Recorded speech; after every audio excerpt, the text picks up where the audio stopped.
see the snow out there coming down outside pretty heavily. It looks like daytime and it's in the middle of the night. It's coming down pretty heavy, wide out light conditions.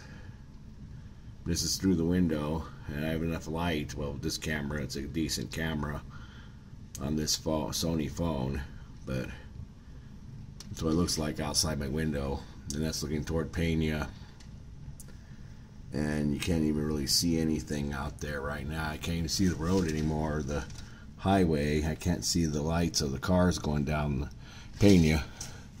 Hell, the airport might even be closed now. I mean, aside from the normal middle of the night where they don't fly late in the middle of the night, you can see cars going down Green Valley Ranch, 48th or whatever. But yep, it's snowing.